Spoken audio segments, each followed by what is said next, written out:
time. Yeah.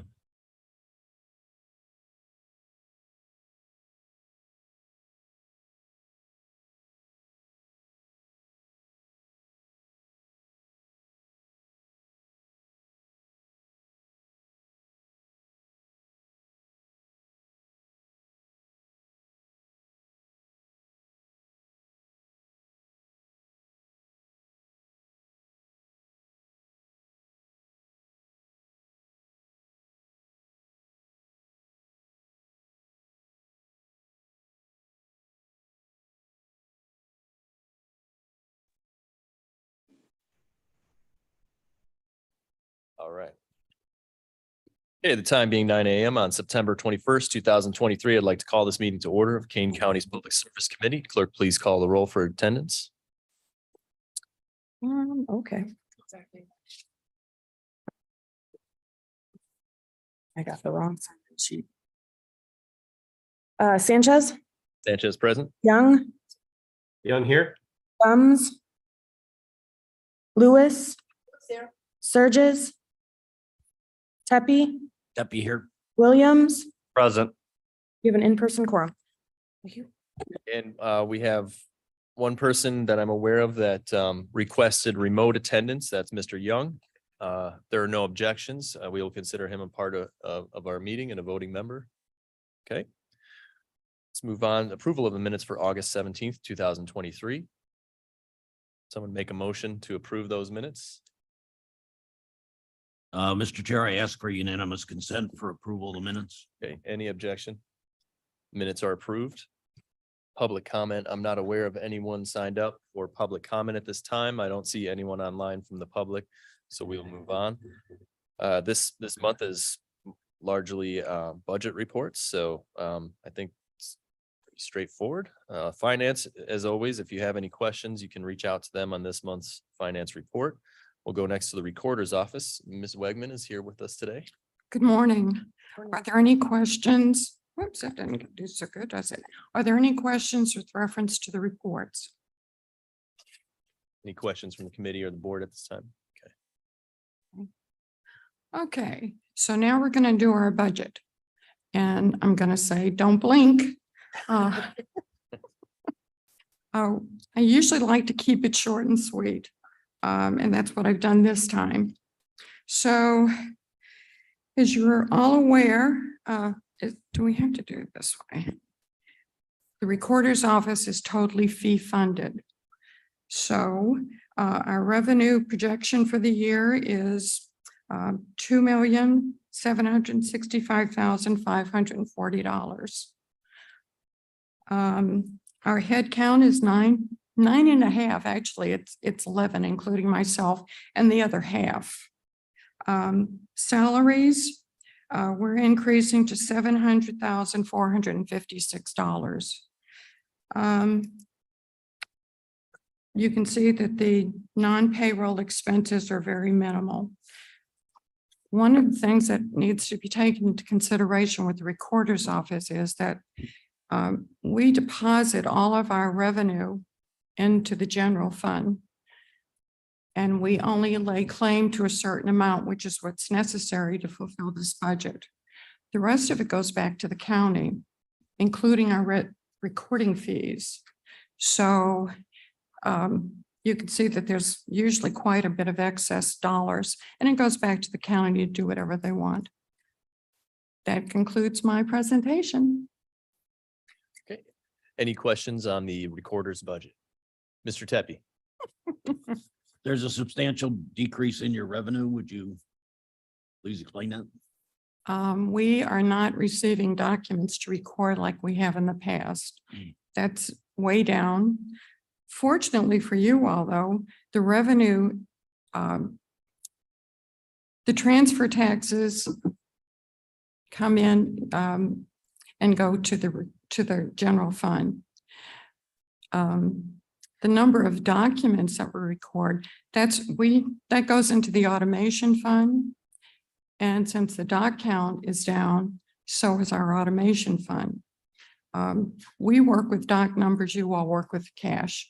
So that's why That's what's taking place. I'm sure you've driven around. You can see there's not a whole lot of construction taking place. And there's just not a lot of transfers taking place. So we're keeping our fingers crossed. We have yet to come back to the county board asking for additional funds over and above what we project, what we put in our budget. And we're hoping we're not going to have to do that. That answer your question, Mr. Cheppy? Yes, thank you. Any other questions? I have a for- quick question. Mr. Williams. Sandy, does the revenue include transfer tax? It does. Okay.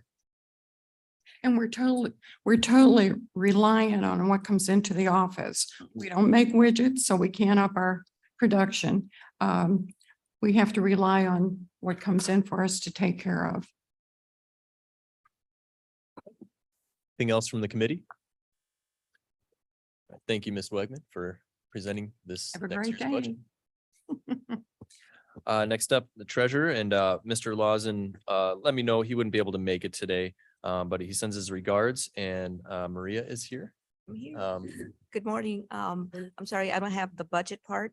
I Oh, only yeah, have- I should say that. My understanding is he will be presenting the treasurer's budget at the finance committee next Right. week. So if anybody had any questions about why it's not on this agenda, that's why. All right.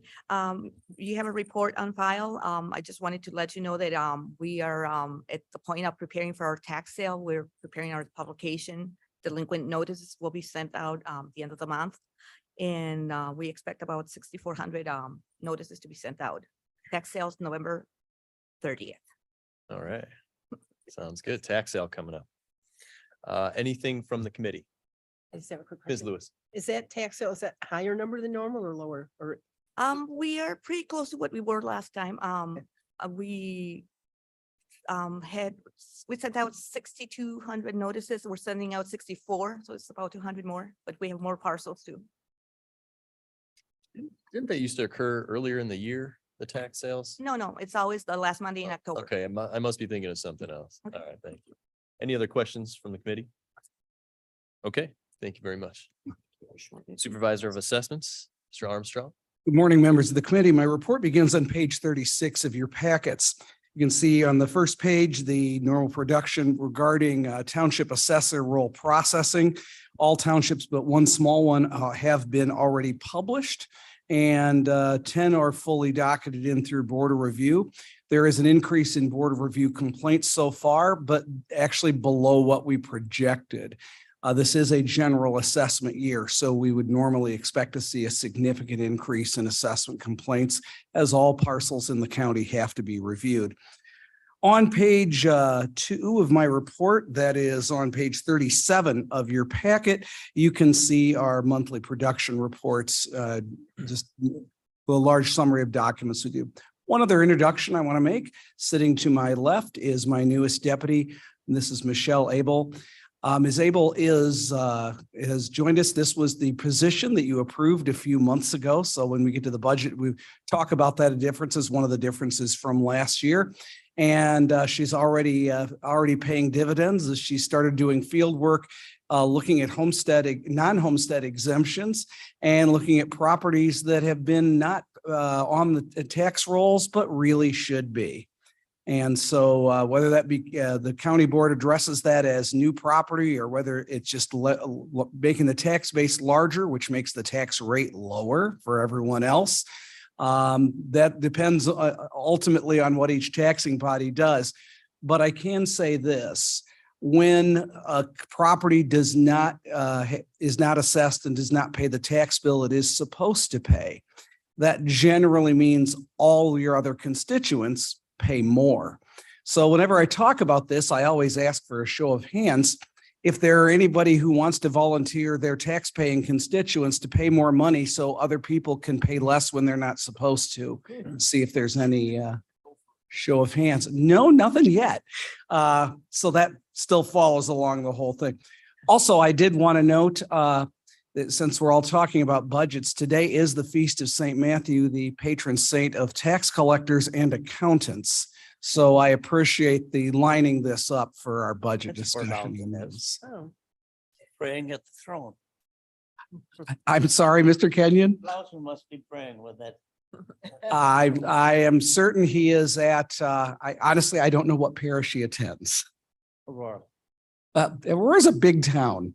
I don't know if you've ever been there. It's pretty far south of Elgin, Mike. Holy Angels. Holy It's a Angels. Holy Angels There you night, go. yes. All right. And I'd be happy to answer any questions about the report. And if there are none, I'd be happy to go into talking about the budget. Any questions from the committee or the board? Nope. Okay.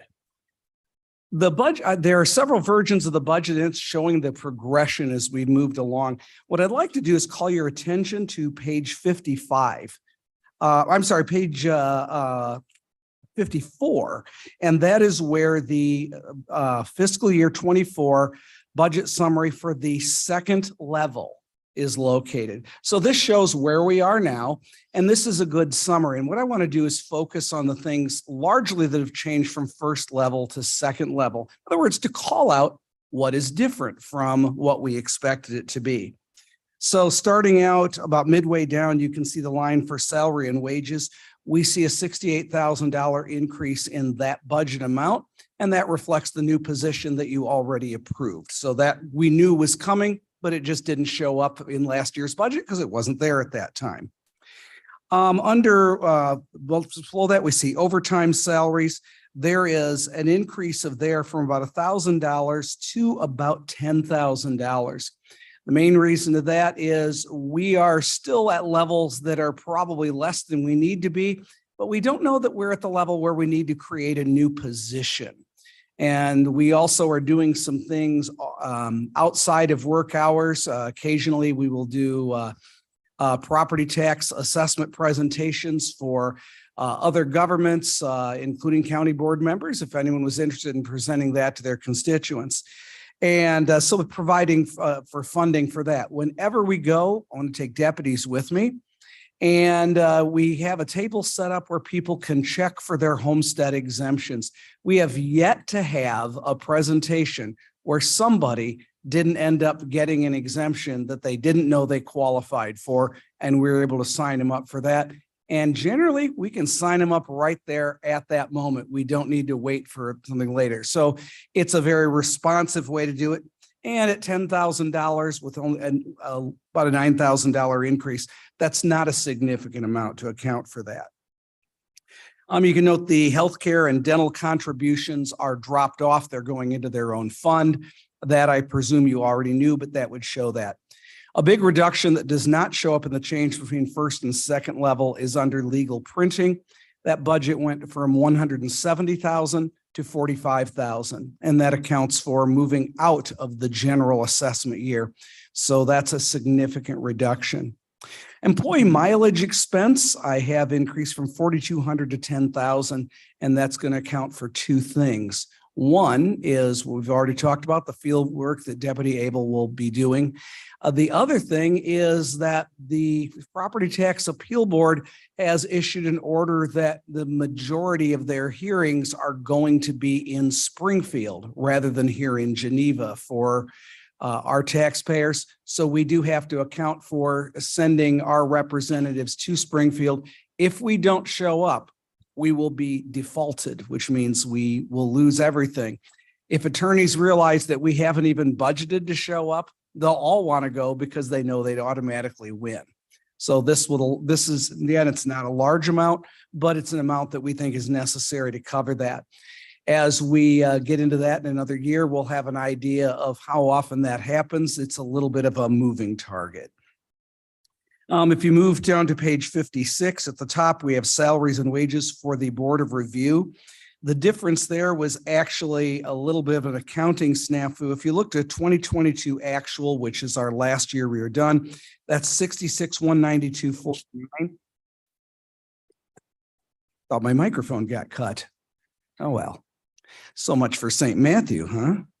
Okay, so that was a number for 3 full-time board members at the salaries this body, the county board, has already set. The adoption of 4,500 is because the day we generated this, we were between moving a couple of board members around. So we really need to return to that level. So I'm showing $66,012. And so that's why that's an increase there. Overall, in the non-personnel items, it actually shows a decrease from last year because of the net of the things we have added. Oh, I forgot one other thing. In the software, I believe there was an increase for a deed reading software that we are looking into. We're not ready to sign the contract yet. The county did do an RFP for it, though. That's a $60,000 amount. I don't want to overlook that. So let me drop back so I can give you the account number for that. Probably missed highlighting it when I was going through here.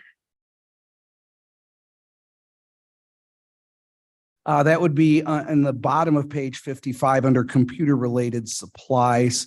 We're looking at a $62,000 increase to account for that deed reading software. We're not ready to execute the contract on that. We want to make sure that it's completely compatible with our existing system. If it is not, I'm not going to execute the contract.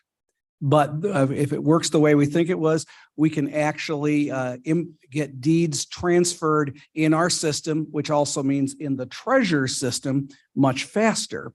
By doing that, that means when tax bills go out, there will only be a few days worth of recorded deeds that aren't where the tax bill is not being directed to the current owner. Whereas right now, the treasurer actually has to do a process where they do something they call courtesy bills, where they're going to send out several months worth of bills to the new owner where we haven't gotten the ownership transferred yet through our office. If you have about an hour, I would be happy to go over the exact process and why we spend so much time on that. But I suspect there are other things you want to get to. But with that, I'd be happy to answer any questions about the budget. Any questions from the committee or the board? All right, I think you covered everything, so. Thank you. All right, thank you, Mr. Armstrong. We'll move on to the Regional Office of Education. Ms. Del Santos here. Morning, everybody. We should have a presentation that should come up. There we go. Okay, so this is our budget presentation, and basically we have summarized what the finance department sent to us, and you also have that in your packet, I'm sure. So the next slide. The role of the Regional Office of Education is to advocate for education, provide leadership, perform regulatory functions, coordinate state and local services for educators, school districts, and the community. This past year, we trained over 1,801 bus drivers. We fingerprinted 4,394 people. We did 2,250 school and home visits, and we registered 3,180 new teacher and parapro licenses. Basically, we're asking for level funding again this year. The differences from our 23 budget to our 24 budget are the salary increases that the staff was given. Plus, we have a number of new staff who cost us more to replace the older staff. I don't want to say older, I shouldn't say that. The staff that had been with us longer. Everything else is the same. The benefits have been backed out to go to a different fund in the county. We don't receive, we're an office that has no ability to tax or receive revenue, so we don't receive revenue. But you should be aware that we do run the school program out of the Juvenile Detention Center. And that school program comes out of our other grants and other funds that we receive from the state. And that's a benefit to the county of about $500,000 to $600,000 every year. So just wanted to mention that as well. If anybody has any questions, I'd be happy to answer them. Any questions from the committee or the board? All right, you Thank you. guys are doing a good job. Thank Keep it you. up. Next up, Veterans Assistance Commission, Mr. Zimmerman. Good morning. You'll find my monthly report on page 71 of your agenda packets. I will be brief on that so we can get to the budget, but the biggest takeaway there is we've crossed over the $5 million mark. That's $5 million in new benefits received by veterans in Kane County, dollars in their pockets right here in Kane County through July of the fiscal year. We're at a record pace on that, and the August numbers show that we're already beating where we were last year. So I'm happy about that. So be happy to take any questions on the monthly report, or I can move right to the budget. Any questions? Nope. Okay. I have some slides. There we go. You can go to the next one, Blair. There's our organizational chart. We have 5 folks that work in our office, all full-time, all veterans. We are the only office in the Collier counties that can say that we are entirely staffed by veteran employees. You can move to the next slide, Blair. There is our comparison last year, as well as the first review and second review budgets. The bottom line is our budget's going up by about $41,000 from where it was last year. There are some things, some line items that go down, some that go up. Primarily, what we see there is we hired an additional employee last year who was only with us for half the year. They'll be with us for all of 2024. So that's where some of those expenses come from. Next slide, please. There is a minimum funding formula for Veterans Assistance Commissions in state statute. The statute provides that the Veterans Assistance Commission should be funded at 0.02% of the last known equalized assessed value unless the delegates of the Veterans Assistance Commission request less. My budget would be $3.5 million if we had that full amount there. We budgeted $614,000, almost $615,000 this year, which represents an almost $3 million savings to the taxpayers of King County. Next slide, please. And there's just a comparison with some of our peer counties. You'll see there that we share the lowest head count with places like Kendall County that have about 4 times less veterans than we do. And we have the second smallest budget up there on that comparison. And we have a substantially smaller budget than our friends up in Lake County, where they are at $5.4 million. Next slide, please. And then I like to show this slide. This shows our portion of the King County budget if it was to remain unchanged from last year. I believe it comes out to 0.2% of the entire King County budget. So we're a pretty small piece of the pie there. And there's our budget versus workload. Our workload since 2013 has increased by 418%. Various reasons behind that. But the bottom line there is that means that veterans in King County are getting much better taken care of than they were when in 2013 and are getting the benefits that they earned and deserve. And you see the bottom line there represents our budget, which is largely remained flat, but started going up from in fiscal year 23 and a little bit more in 24. Next slide, please. These are VA expenditures in our county. So this is the return on investment, if you will. So the VA spends, I think it's, $77.5 million on disability benefits in our county every year. That's dollars in veterans' pockets. $64 million on their health care, and then a little bit more on items like GI Bill and life insurance. So over $100 million that the VA spends here in our county. Those are fiscal year 2022 numbers, the last numbers that we have from the federal VA. And our job is to protect that investment and also to grow it.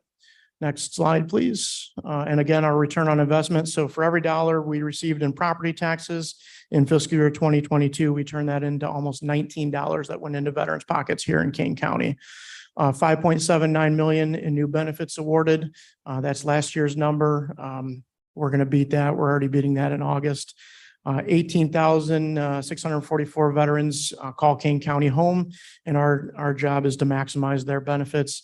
And the VA spent $150.5 million in King County last year, like I said on the last slide. Next slide, please. These are all of the spreadsheets that the finance department gave us. Has a first level review, the second level review, and then a summary of the second level review. But with that, I'll be happy to take any questions you might have. Any questions for the Veterans Assistance Commission? Madam Chair?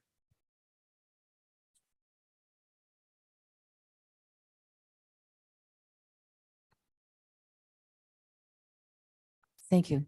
Well, I'd like to compliment Jake. Today is not only St. Matthew's Day, it is the World Day of thanking everybody and appreciating people for their very hard work. So that I would like to publicly thank our Veterans Commission for all of their hard work and their fiscal prudence for the people of Kane County and also in support of our veterans. Now, with that, I have a question on one of your slides. Yes. If you could go back, I just want to know how, keep on going back. It's the workflow. There it is. No, that one. Thank you, Blair. What is that based on? That's based on the number of forms that we file. So the forms is probably the best workload measure that we have when we file for per se a disability claim to the VA. That could be one 3-page form, or it could be several 3 or 4 forms that go in, maybe 20 forms total that go into the VA. So each claim is a little bit different in complexity. So the number of forms that we do is the best measure, I think, of what our workload is. So that's what that's measured in right there. Which is, again, a return on the investment and resources back to our veterans.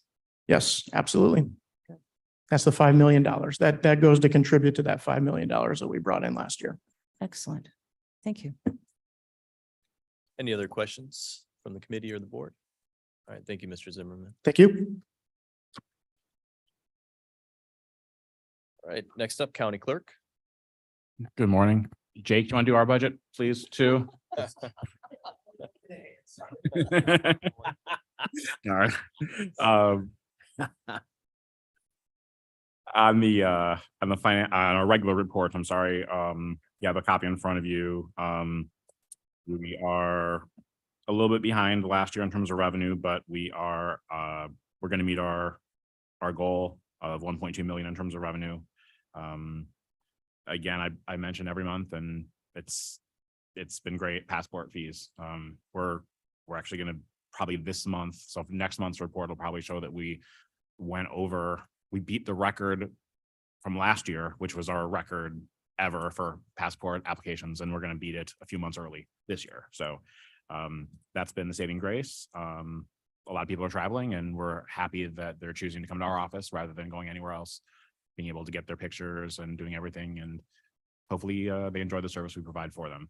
I do want to highlight something that's not necessarily in that 1-page report. We always are looking for grants, and I was kind of show the checks. This was a check for $221,000 that we received from the state. We applied for a grant for a portion of our poll books that we purchased. And the way that comes back is that was something that we actually were looking to the ARPA committee for. And so a portion of that grant that we'd asked for, we got from a different source.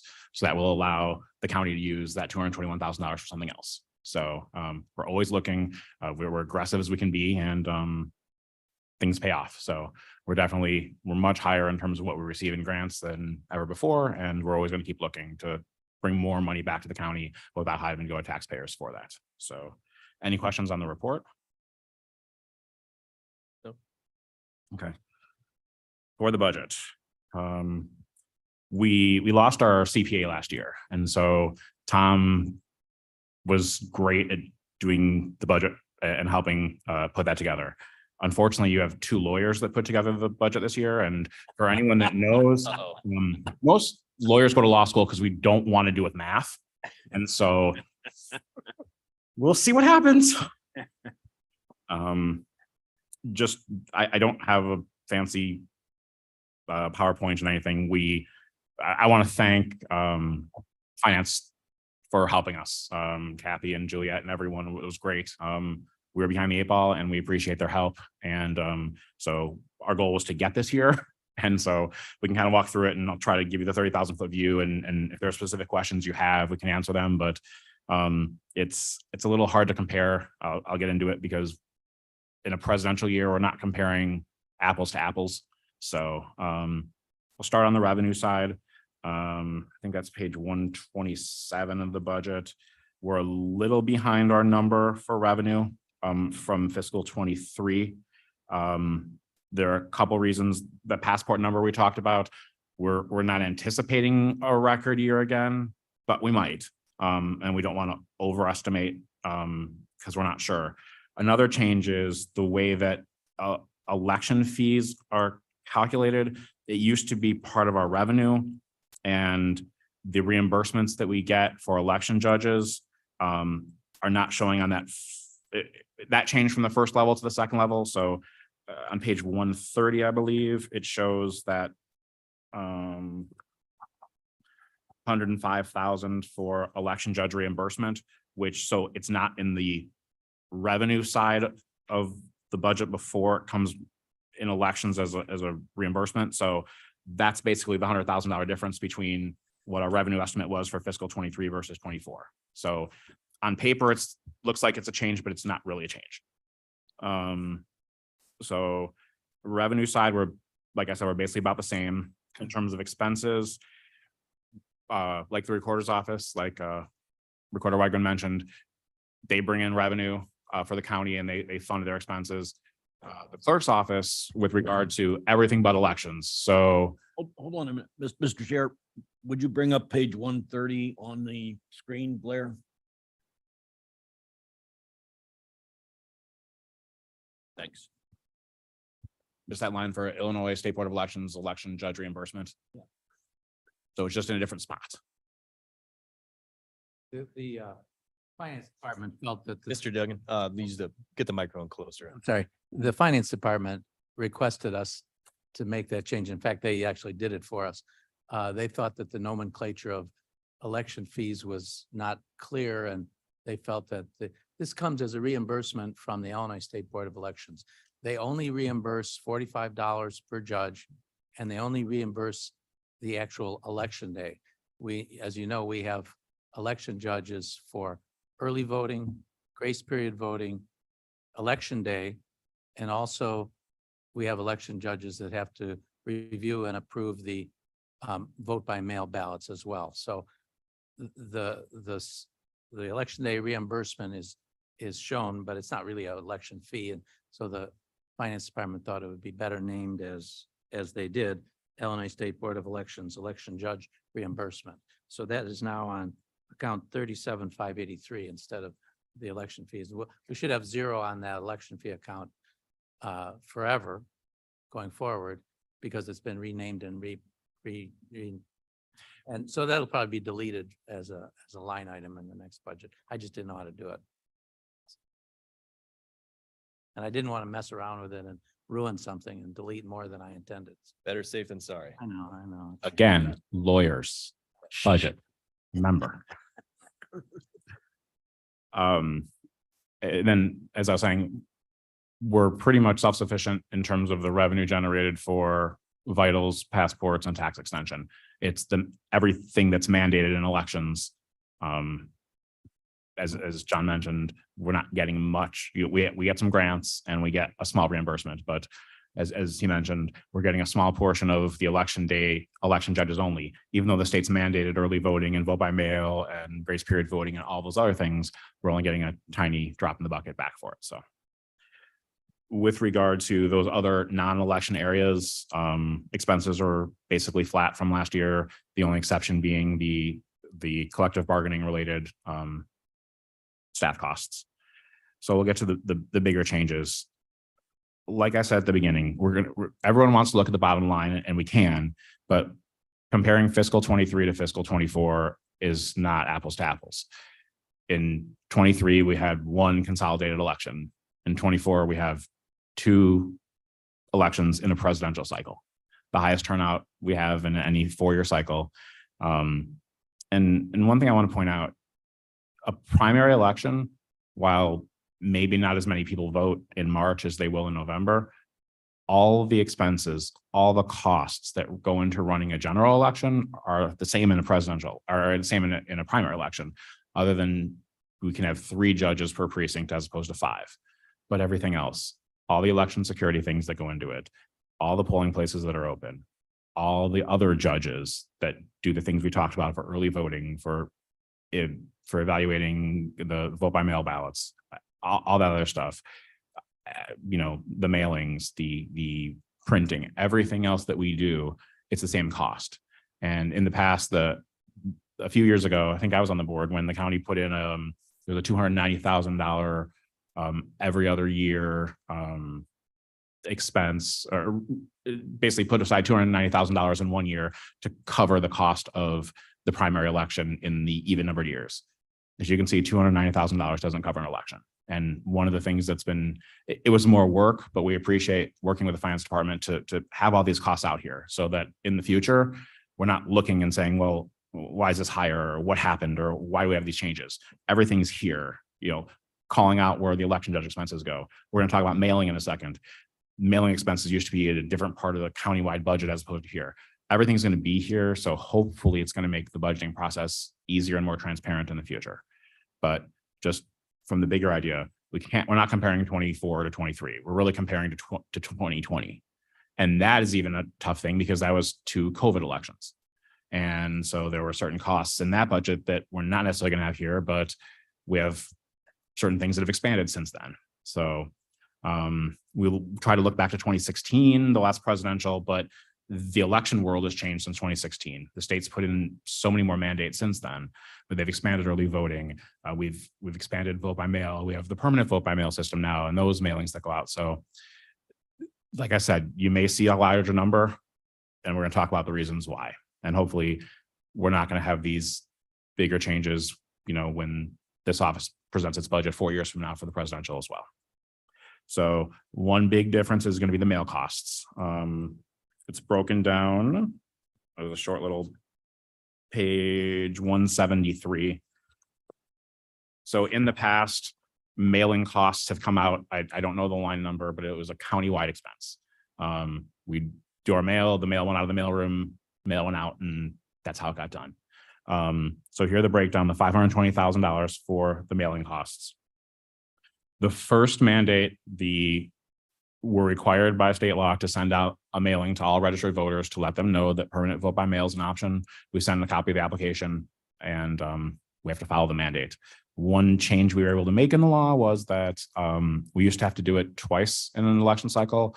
We got the legislature to change it so it's down to once. So we won't have this cost in next year, in 25 at least. But we have to send that out. We do it as economically as we can, but we have to send that mailing out. And then the costs for the vote by mail ballots, the 90,000 vote by mail ballots, we're basing that off of 2020 because we can really compare it to the last presidential cycle. Some will say that that number may be a little high because that was a COVID year, but the laws also changed. The permanent vote by mail has gone into effect. So every year since that's happened last year, we're seeing more, every election, I should say, we're seeing more people requesting the vote by mail, the permanent vote by mail option. And once someone signs up for that, until they cancel from it, we have to send those ballots out. So we expect that number to go up. We expect both parties to be pushing that option for voters. And so we expect that number to go up. So we think 90,000 is a fair estimate. So that's where those costs come in. So instead of that $500,000 just being somewhere in a countywide budget item, it's here. And now we know what it is and we can identify it.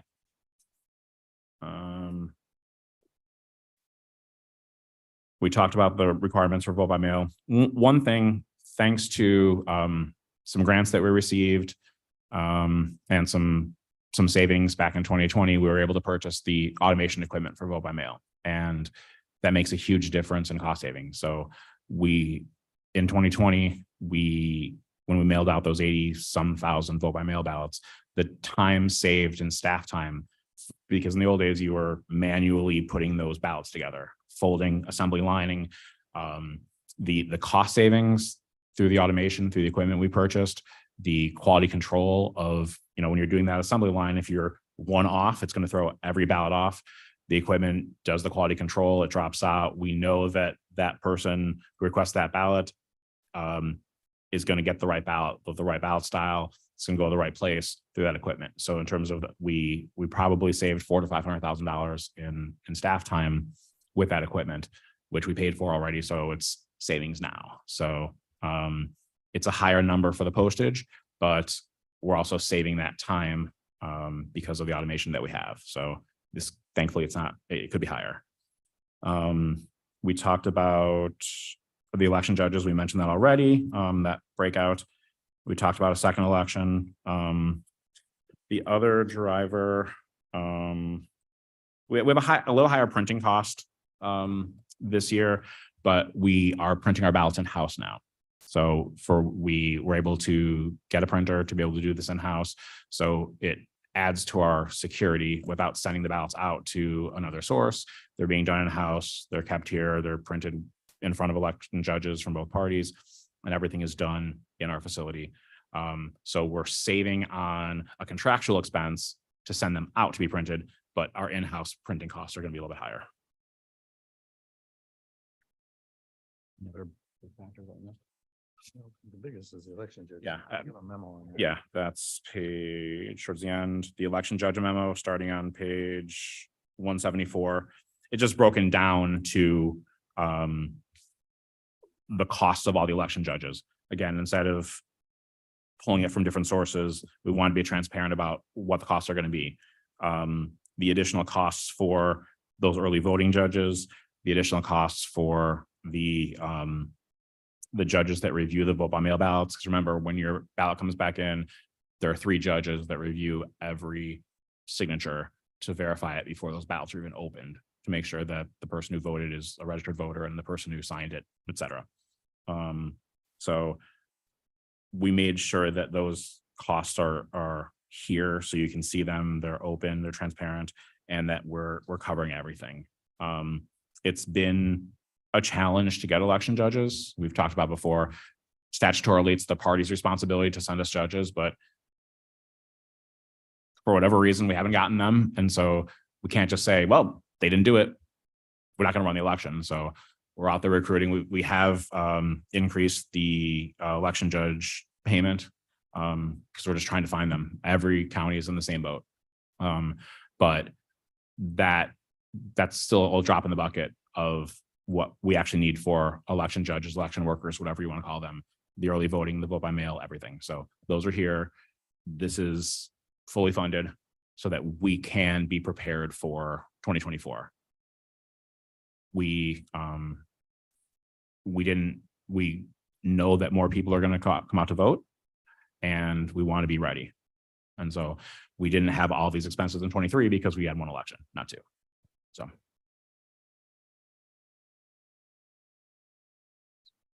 Okay, any questions for the clerk's office budget? Mr. Tepe? Thank you, Mr. Chair. Brian, kind of a compound question, but how are Use things your going? microphone a little closer, please, Mr. Tepe. How are things going with the new voting machines, and how is that going to impact the budget in 24? They have not come yet. There's still I think we're still finishing the contract and getting some tweaks there. We're still on pace to get them and to be able to start. Okay. In terms of affecting the budget, that was a county board purchase, not through our office. And we appreciate the board's decision to help fund that. But in terms of the costs aren't necessarily going to change much because we had licensing fees and software fees and something for the old equipment versus this. And it was really the capital expense to purchase them. So that shouldn't change much. Our licensing and software fees are in here, and it's not significantly more than anything else. There'll be there'll probably some additional staff time for training to go out to the public to do those presentations, but it's part of voter education, and we can try to seek grant funding, maybe hopefully for some of that too, if possible. So. Yeah, I was more concerned about the training aspect of it, just to get some acceptance, and didn't know if that would impact your budget a lot. It'll be, we're going to try to get as much training as we can before March. But knowing that the general public will vote more in the general election. So we will have the summer to do that as well. So yeah, there will be some costs, but like I said, we do have staff, and if there's anything additional, hopefully we can see some grant funding, and there are some other sources of funding that could be used for that. Okay, thank you.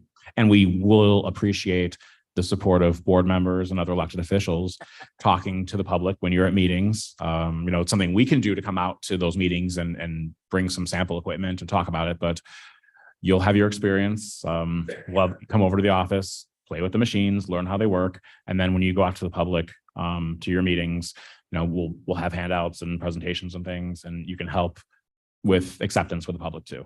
Hey, I did, it was easy. And frankly, it is. It's one of the benefits of going with the same system is the equipment's pretty similar. You're just not turning the wheel, you're pushing the buttons on the screen, but same thing. And then the paper comes in, paper comes out, and that's all. So did that answer, Mr. Tepe? Did that answer your question? Yes. Thank you. Maybe we can do an instructional video with Mr. Tepe demonstrating to everyone. Sure. It's one for me. Want a short video? Short one. 30-second clip. Thank you, Mr. Pollak. I do think it's helpful to think of the clerk's office budget as a four-year cycle. It's harder to compare year to year like other departments we can. So I know the clerk's office is always trying to get the most out of every budget dollar that they get, and I assume that that's still the case. So that's something that we can be confident in. I know Mr. Young had his hand up. Did you have a question or a comment, Mr. Young? I did, Mr. Sanchez, thank you. And David Young speaking, and I had the same question that Mr. Tepe had as to when the machines were, well, I guess my first question was the contract finalized? And Brian said that they're still working on that. Mr. Pollak said they're still working on that. So I hope that won't delay the shipment of those machines, because I thought the intention was to use them in the primary, which is coming up quickly.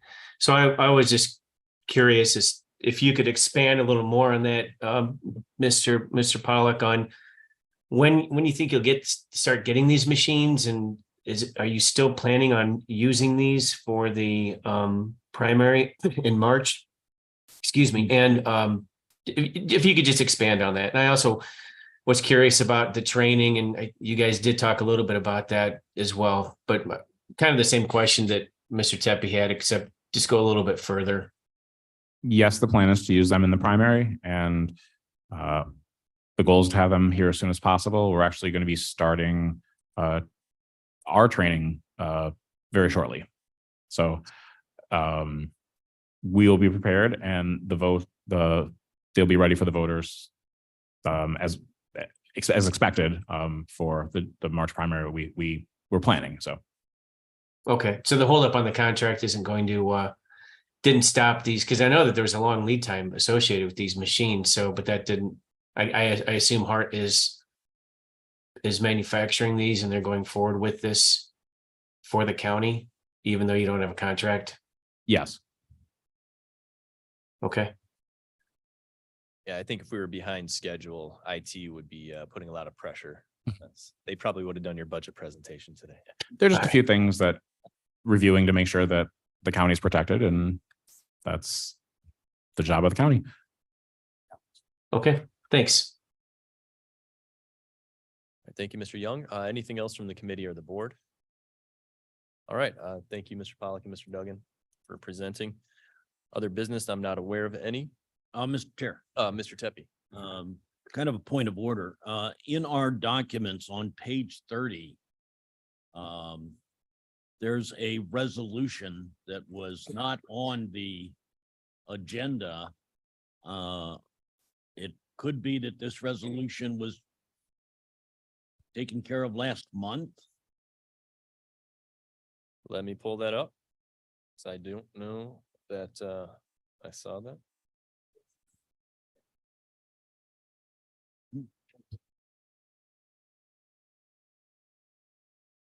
Oh, yeah, that's under the treasurer's section. Maria, can you speak to that? Yes, yes. As I mentioned before, we are switching vendors and we bid out and we enclosed the synopsis from purchasing. And we would like to have this passed on to the next committee. Okay, well, yeah, I wasn't aware. There's no resolution on the agenda, so we can't vote on it today, if that was the intention. So we could come back next month. Will that be okay with the Yes. timeline? Yes. Or Mr. Chair, is this something that could be put on the finance committee's agenda? Or is this kind of under the purview of this committee? I believe it appears under the purview of this committee. We can refer to the state's attorney Okay. to get a final word on that, but good catch on that. Okay. We'll be in touch then. All right, anything else? All right. We might see that next month then. Executive session, there is no need that I'm aware of. Motion to place the reports on file. Williams moves. Williams moves. Tepe seconds. Tepe seconds. All those in favor say aye. Aye. Public comment on non-agenda items. I'm aware of none, so I need a motion and a second to adjourn. In honor of Mr. Kenyon, I move that we adjourn. Williams seconds. William seconds.